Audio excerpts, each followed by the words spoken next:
Ce soir, hier nous avons fait l'ouverture. Ce soir, tu es là devant le trône de Dieu. Le Seigneur t'a déjà dit, il te fait Dieu. Il te fait Dieu. Il te fait Dieu. La parole qui va décanter une situation dans ta vie se trouvera dans ta bouche ce soir.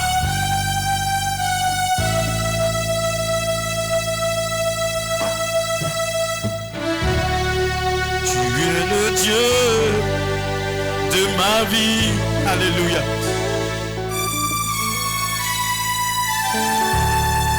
En toi j'ai trouvé le salut.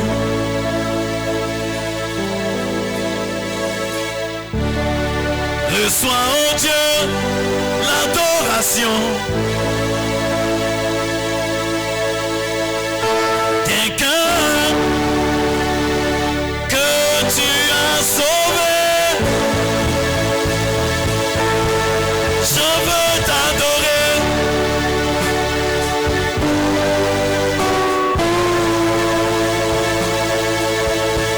Je veux t'adorer.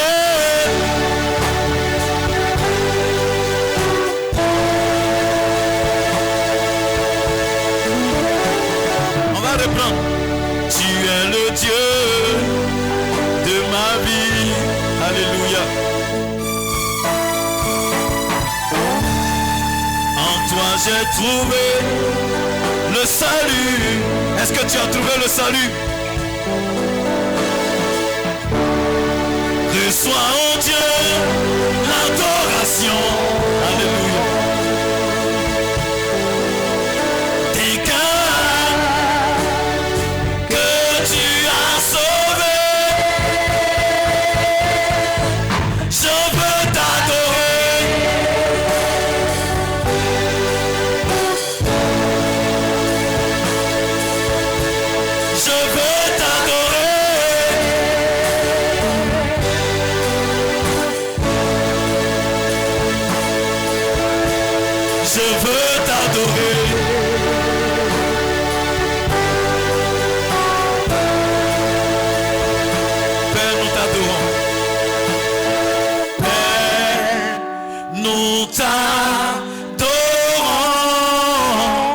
Alléluia. Père, nous t'adorons.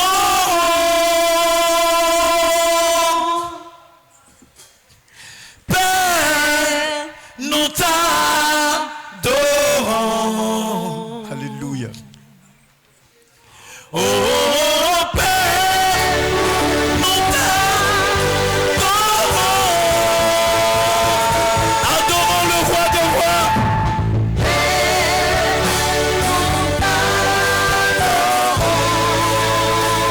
Adorons le Dieu tout-puissant, le lion de la tribu de Juda.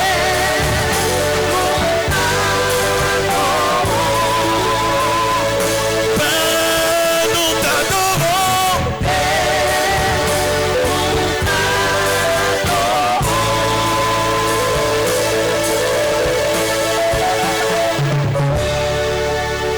Tu es le roi des rois. Alléluia. Oh, oh, oh. Tu es le Seigneur des seigneurs. Et tu es digne d'être acclamé, Seigneur.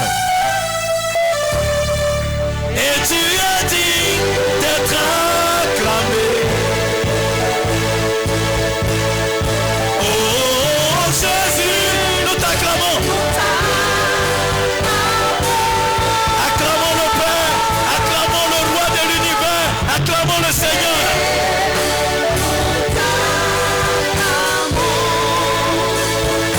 Père, nous t'acclamons.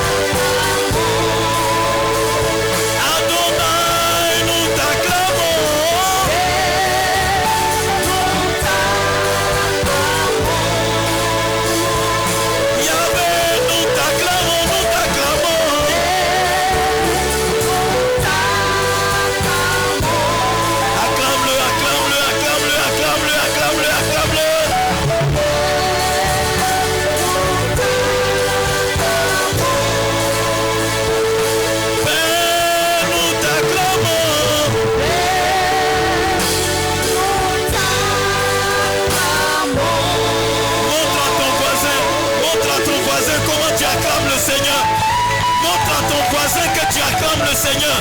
Dis à ton voisin, je vais acclamer le Seigneur.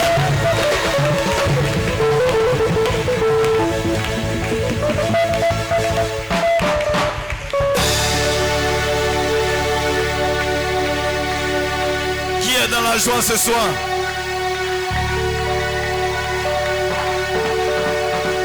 Alléluia, alléluia. Veuillez vous asseoir et que le nom du Seigneur soit béni. Veuillez vous asseoir. Dis à quelqu'un, bienvenue à Grâce et Merveille.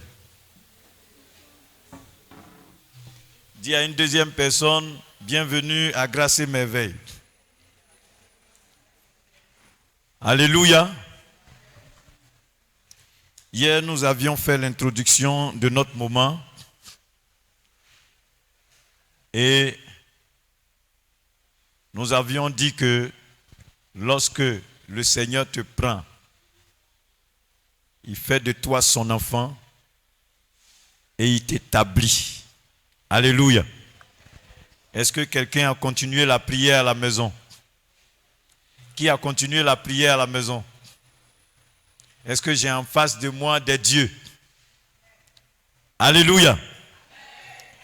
Ce soir, nous allons partager un petit verset pour notre deuxième soirée, pour terminer demain.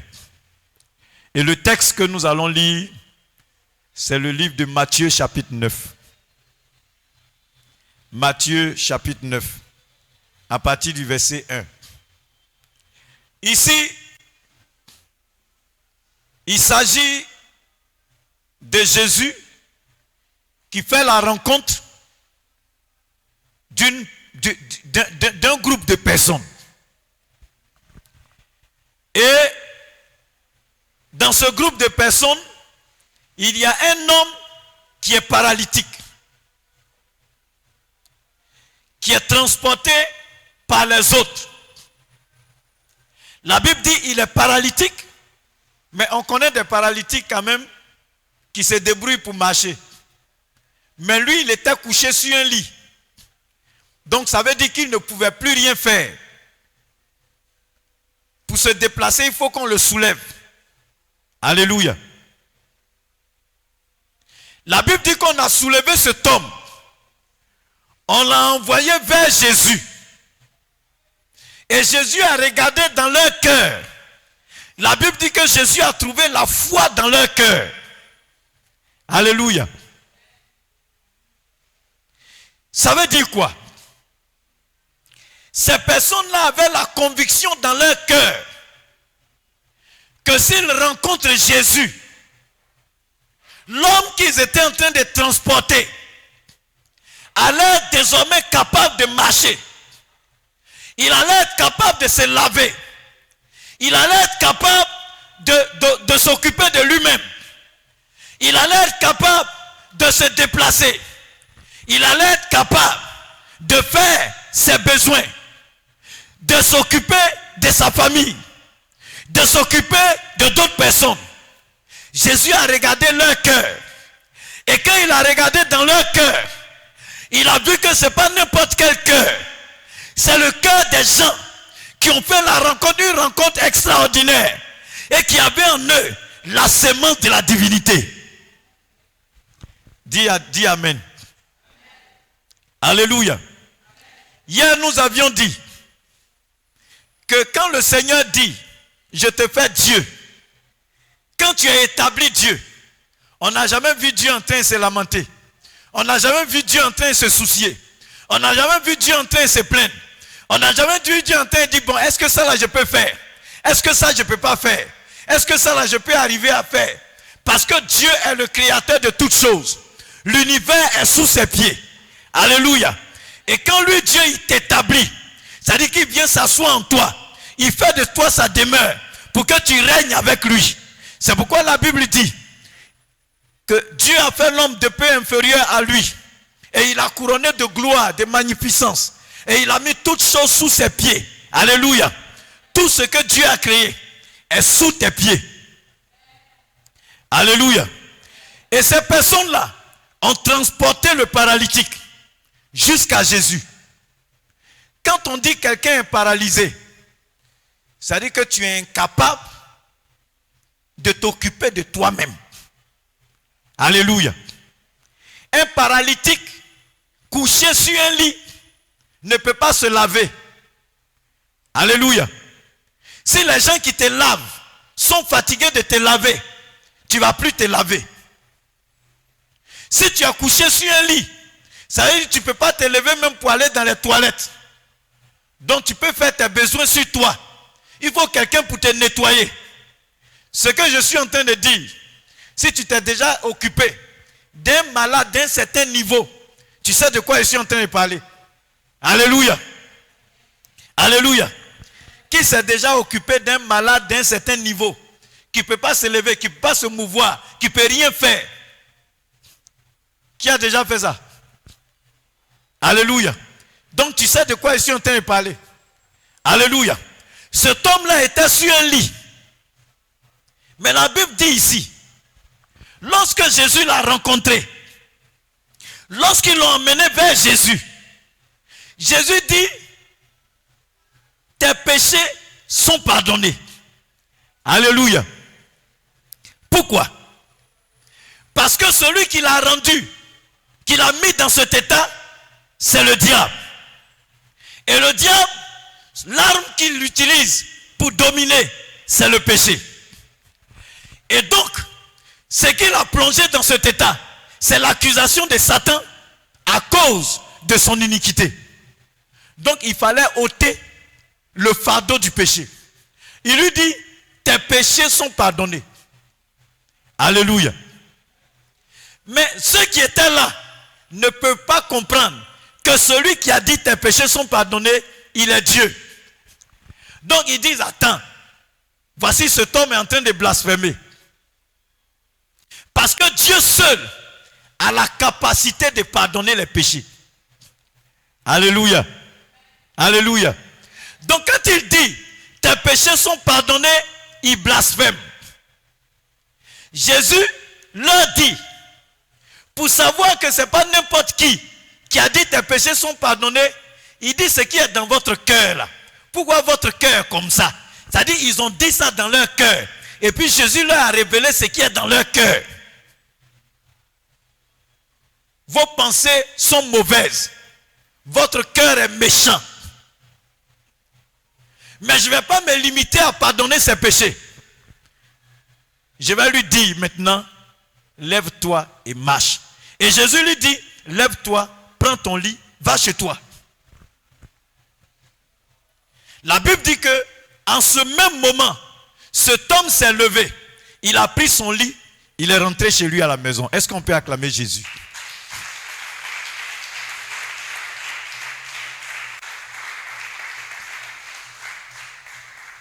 Ce soir, je veux te dire ce qu'un Dieu est capable de faire. Alléluia.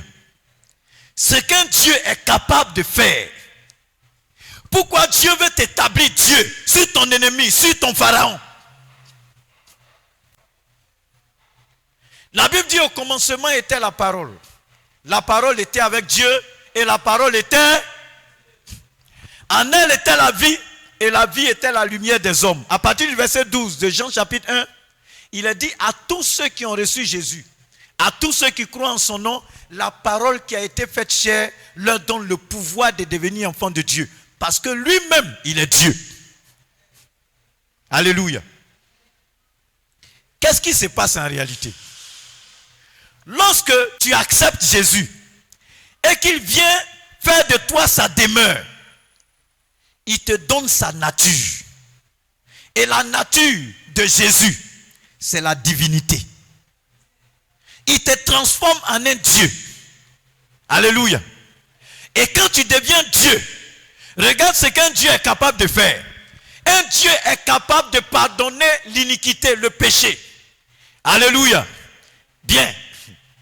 Il y a des gens qui chaque fois, tu es dans cette salle, ton péché de combien d'années, chaque fois tu te souviens de ça. Et ton péché te revient au moment où tu prends l'engagement de t'approcher de Dieu. C'est là, il y a une voix qui te dit, mais toi comme ça là, est-ce que Dieu même peut écouter ta prière? Regarde, tu as fait ça, tu as fait ça, tu as fait ça là. Dieu ne peut jamais t'écouter. Alléluia. Et tu es culpabilisé. Amen. Je vais d'abord doucement pour qu'on se comprenne. Parce que la Bible dit à tous ceux qui ont reçu Jésus, à ceux qui ont accepté la parole, Jésus leur donne le pouvoir de devenir enfants de Dieu. Ils ne sont plus nés du sang, ils ne sont plus nés de la chair, mais ils sont nés de Dieu. Et quand vous prenez 1 Timothée 3, la Bible nous dit, le mystère de la piété est grand. Dieu s'est manifesté en chair. Alléluia. Dieu s'est manifesté en chair. Ça dit que le Jésus que nous connaissons, il s'est manifesté en chair. C'est Dieu manifesté en chair. Alléluia. Et s'il s'est manifesté en chair, la Bible dit que nous sommes le temple de Dieu. Qui c'est qui est le temple de Dieu? Nous sommes le temple de Dieu. Et si tu es le temple de Dieu, ça veut dire que tu transportes partout où tu vas, partout où tu te trouves, tu transportes Dieu. Alléluia. Tu n'es qu'une enveloppe.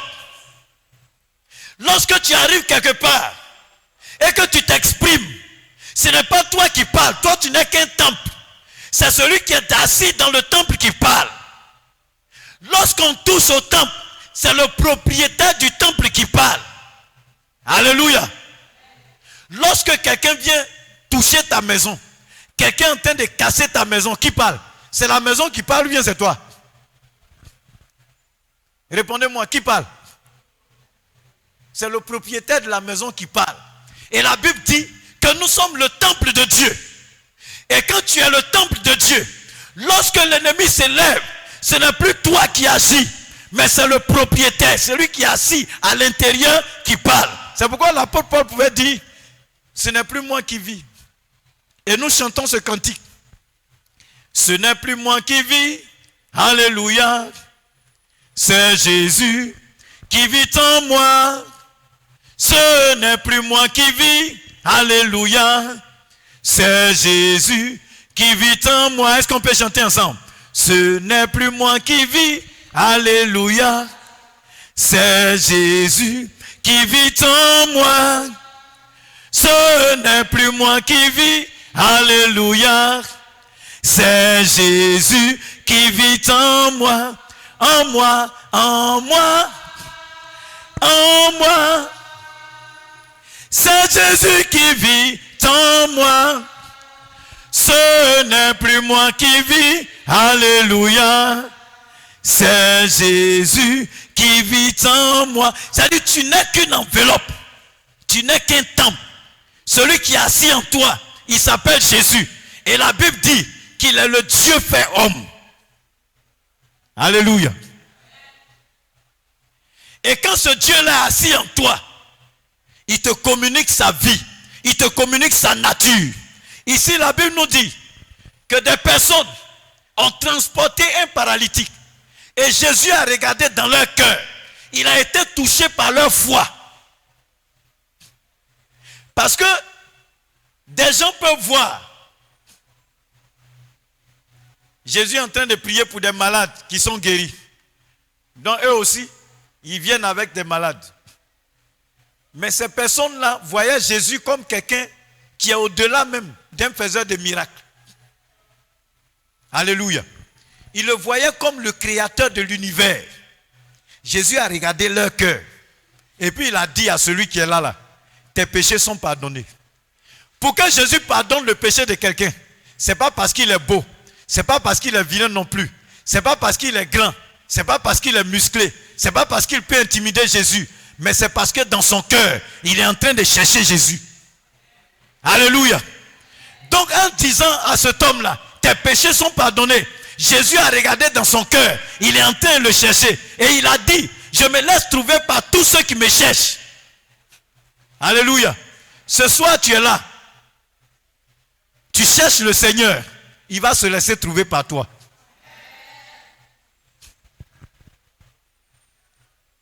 Tes péchés sont pardonnés.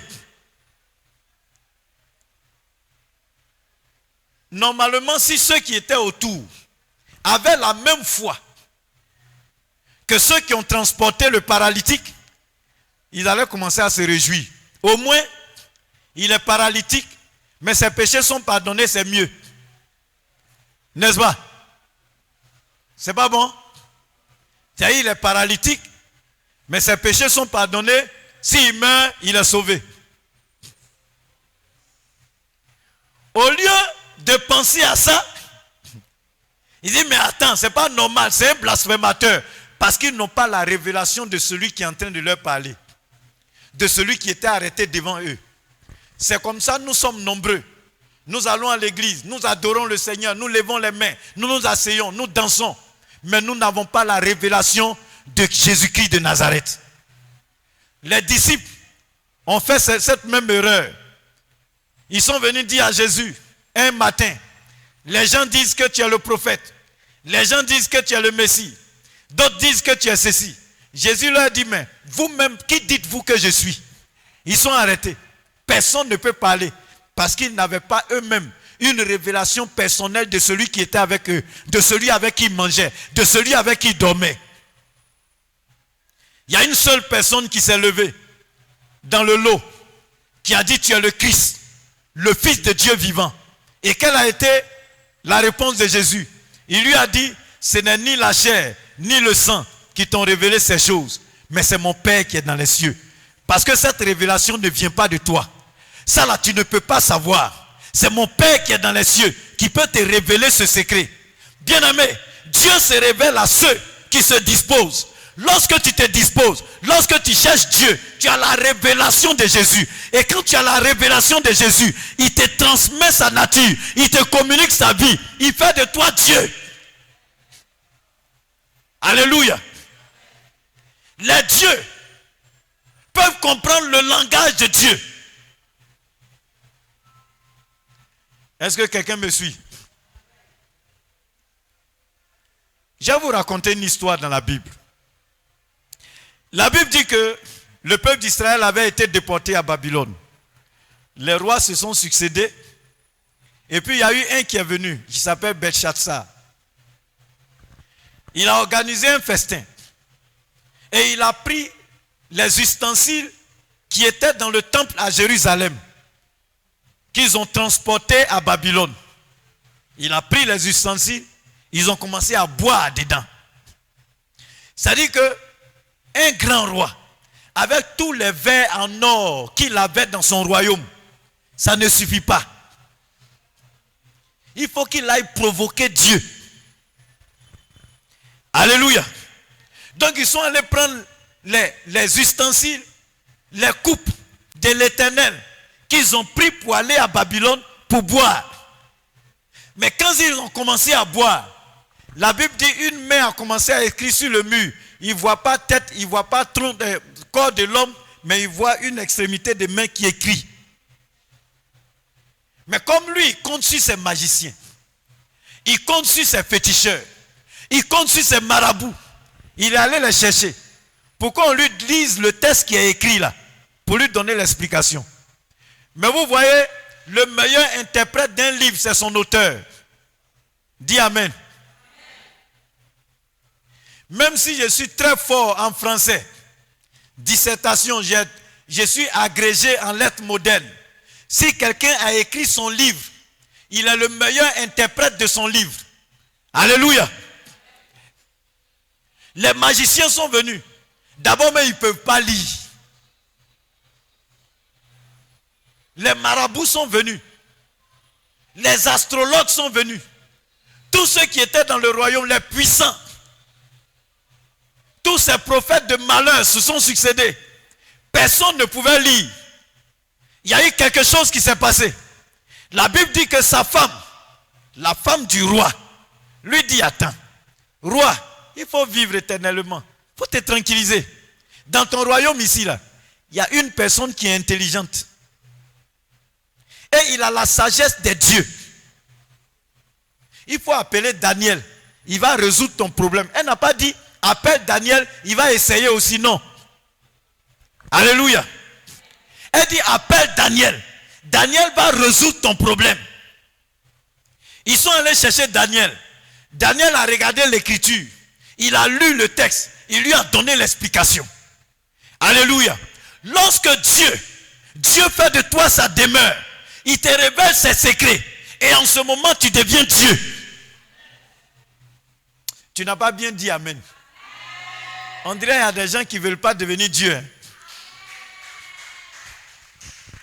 Nous sommes dans une période où pour que l'ennemi fléchisse genoux, il faut que tu sois Dieu. Alléluia. Satan doit fléchir genoux devant des personnes que Dieu a établi Dieu. Il dit, vois, je t'ai fait Dieu pour Pharaon. Et Aaron, ton frère, sera ton prophète. C'est-à-dire, Dieu établit Moïse, Dieu, pour Pharaon. Et puis, il lui donne un prophète, c'est-à-dire un porte-parole. Lorsque le temps de ta délivrance et de ta restauration arrive, Dieu t'établit Dieu. Je n'ai pas dit que tu vas devenir Dieu à la place de Dieu. Est-ce que vous me comprenez? Je ne t'ai pas dit que tu vas prendre la place de Dieu. Mais Dieu lui-même dit, il va venir s'établir en toi. Il va te donner son autorité. Il va te donner son pouvoir. Il va te donner sa puissance. Il va te donner tout ce qu'il faut pour que Satan fléchisse genoux devant toi. Pour confesser que lui, l'Éternel, il est le Dieu tout-puissant.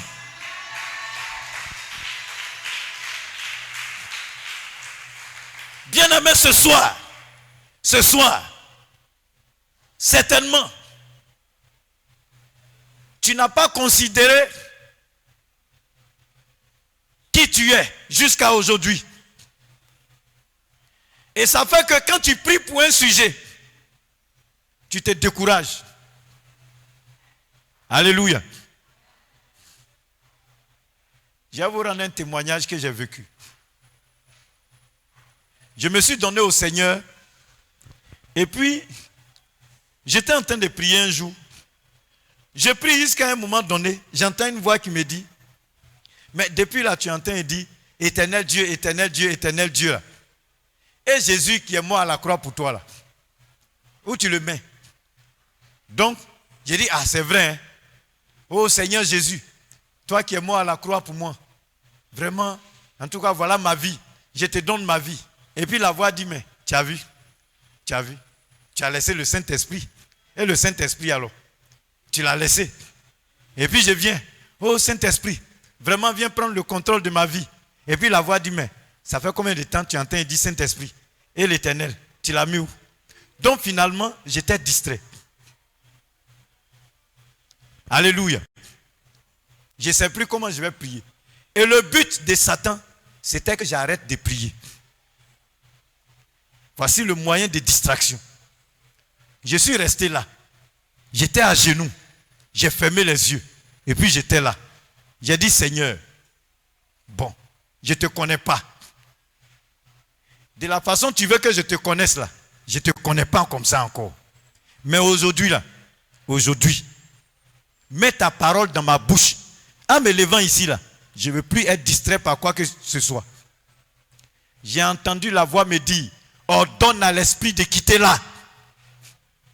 J'ai dit, toi qui es en train de bavarder dans mon oreille, au nom de Jésus, moi je dis, à partir d'aujourd'hui, tu libères au nom de Jésus.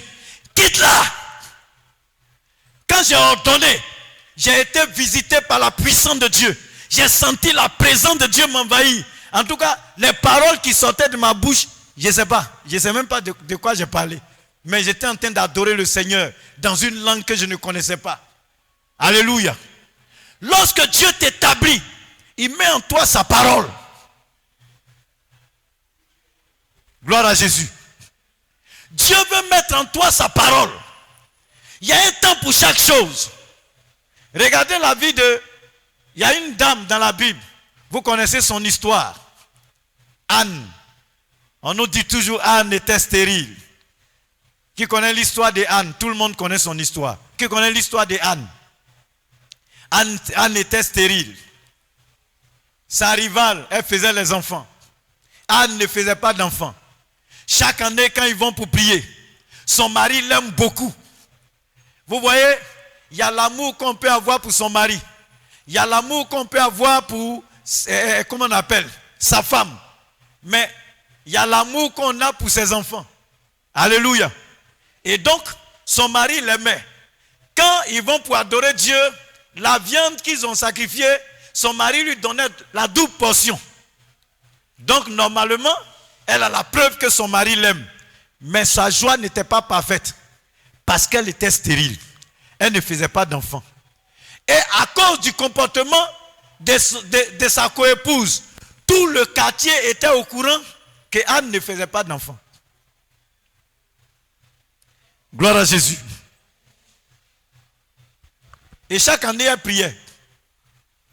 La Bible dit qu'un jour, ils sont allés encore pour adorer Dieu. Anne a commencé à prier. Ce jour-là, Anne a compris qu'elle perdait son temps inutilement. Il faut qu'elle devienne Dieu pour l'ennemi qui l'empêche d'enfanter. Alléluia. Suis-moi bien. Je vais doucement pour que tu comprennes. Elle a compris que si elle devient Dieu pour l'ennemi qui a barré son chemin, qui a fermé son enfantement, sa vie va changer. La Bible dit, elle a commencé à prier. Elle a commencé à prier. À un moment donné, le bishop, le sacrificateur, le révérend, l'homme de Dieu même qui était là, quand il regarde Anne, elle ressemble à quelqu'un qui a bu du vin et puis elle est ivre. Alléluia. Il est allé vers elle et puis lui dit, ma fille, il faut faire passer ton vin. Tu as bu, tu es saoulé, ce n'est pas normal. Elle a dit à l'homme de Dieu, je ne suis pas ivre. J'expose mon cœur devant l'Éternel.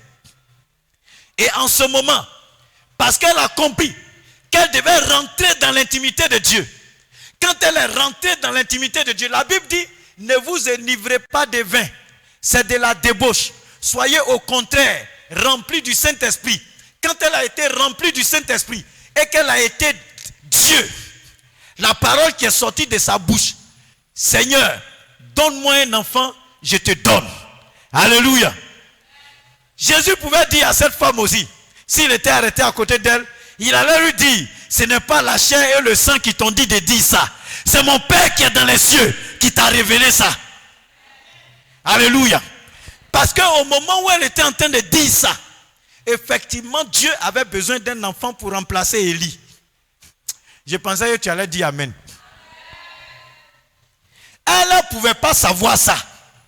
Elle ne pouvait pas savoir que Dieu avait besoin d'un enfant qui allait remplacer Élie. Parce que les enfants d'Élie profanaient le temple. Quand Élie va mourir, il n'y a plus de sacrificateur. Donc Dieu avait besoin d'un remplaçant qui va être formé par Élie avant sa mort. Alléluia. Cette révélation a été donnée à Anne. Pourquoi? Parce qu'elle s'est disposée pour devenir Dieu. Dieu pour son ennemi. Dieu pour le géant qui était devant elle. Le géant qui l'a empêché d'entrer dans sa joie, dans son bien-être. Le géant qui l'a empêché de se réjouir. Elle est devenue Dieu ce jour-là. Et la parole de sa délivrance est sortie de sa bouche. La même chose là. Si ce n'est pas l'Éternel qui t'a révélé, tu peux dire ça. Et puis tu ne vas pas voir le résultat. Dis Amen. Alléluia. J'ai entendu des gens qui ont dit, Seigneur, donne-moi l'argent. Je vais faire ton œuvre. Et puis ils n'ont jamais eu. Vrai ou faux? Vrai ou faux? Voilà. Seigneur, si tu me donnes l'argent, en tout cas, je te donne la moitié. Et puis ils n'ont pas eu. Pourquoi? Parce que ce que tu as sorti de ta bouche là, ce n'est pas la parole d'un Dieu. Est-ce que quelqu'un me comprend ce matin? Est-ce que quelqu'un me comprend ce matin? Est-ce que quelqu'un me suit ce matin? Alléluia. Ou bien ce n'est pas matin. Vois ton matin qui se lève. Alléluia. La nuit est passée. Un nouveau jour commence pour toi. C'est pourquoi je te dis matin. Alléluia. Parce que Dieu te voit à un nouveau matin. Lorsque tu vas laisser Dieu habiter en toi, Aujourd'hui, ce qui va sortir de ta bouche, ce n'est pas la parole d'un homme, ce n'est pas la parole de quelqu'un, mais c'est la parole d'un Dieu. Parce que Dieu veut que tu déclares l'accomplissement de lui, sa parole, dans ta vie, dans ta destinée. Tes péchés sont pardonnés. Si tu es culpabilisé, Christ a payé le prix à la croix pour nos péchés. Ce qui nous dit, va, ne pêche plus. Mais ton péché, tu as commis avant de rencontrer le Seigneur. Dieu t'a déjà pardonné.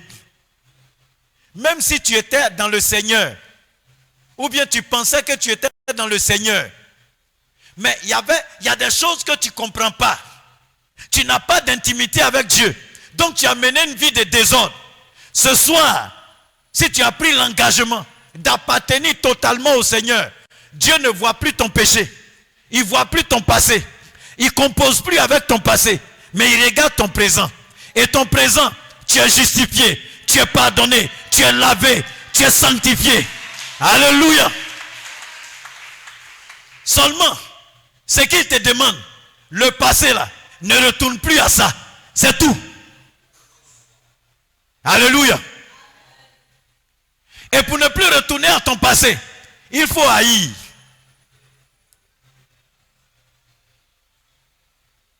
On ne se sépare pas de ce qu'on aime. Si tu n'aimes pas ton passé, tu vas te séparer. Et ce soir, je voudrais te dire une chose. Ce paralytique, il a eu deux choses. Il a eu deux choses. Son péché est pardonné. Christ l'a lavé, Christ l'a purifié. Il a été justifié.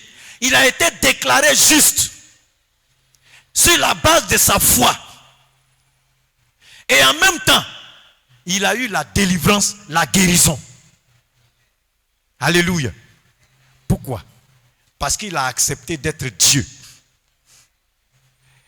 Est-ce que quelqu'un a laissé pendant longtemps le diable l'attrister pendant des années? Alléluia. Satan t'a attristé pendant des années. Tu ne peux pas connaître la joie. Ou bien ta joie ne dure pas. Je veux te dire ce soir, pendant que je suis en train de parler, un nouveau jour commence pour toi. Un temps nouveau commence pour toi. Si tu entends ma voix, vois qu'un jour nouveau se lève pour toi. Un matin commence pour toi. Parce que tu auras la joie de Dieu.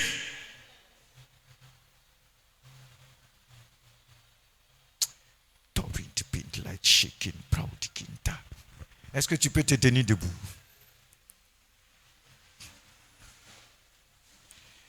Merci Saint-Esprit. Merci Saint-Esprit. Je vois plusieurs manteaux qui sont en train de tomber, plusieurs manteaux qui tombent, plusieurs manteaux qui tombent. Le Seigneur est en train d'accorder la délivrance à plusieurs personnes ici.